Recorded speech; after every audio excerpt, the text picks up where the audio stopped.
Hi, this is LeTavec, I'm Vaio. and this is our IME 420 project proposal, an evaluation of Cal Poly University Union's Starbucks.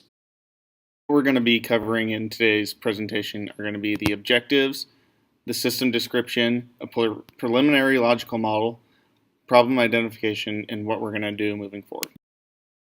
Our objectives are to effectively understand and model the University Union Starbucks system and use modeling methodologies we've learned in class to determine problems in the system. We'll be conducting experiments in Simio to test potential improvement strategies at the location and hopefully generate a proposal for system improvement. Starbucks is a global coffeehouse chain that offers custom drink orders in addition to various foods.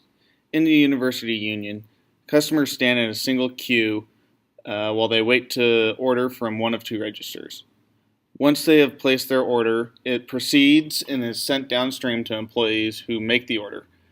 Once a customer has placed the order, then they move to a waiting area where they will eventually receive their orders. This is our preliminary logical model.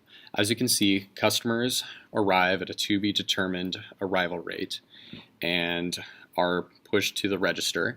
If there is a long enough queue at the register, they will balk. If not, they get placed into a separator where the entity is split. Customers are sent to the waiting area and a new entity orders are created. Those orders are then pushed to a workstation where their order is processed, and then once it's completed, it is moved to the combiner where the customer and order meet and combine, and then they exit the system through the sink. When taking this model and putting it into Simio, we're going to be conducting time studies to determine customer arrival time, time an order takes to be processed at the register, and the order lead time. This data will be taken and will determine the appropriate distributions to then conduct the model. Other measurements, such as coffeehouse dimensions, will be taken into account to ensure an accurate model.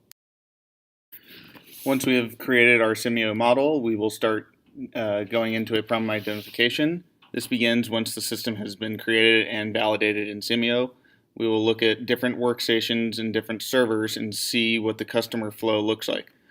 If anything needs to be changed, we will start playing around with the different time distributions and capacities.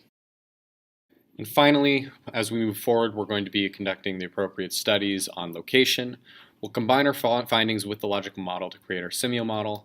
We'll validate the Simio model to make sure it's behaving as we expect, and we'll conduct our experiments in Simio to determine proposals for improvement.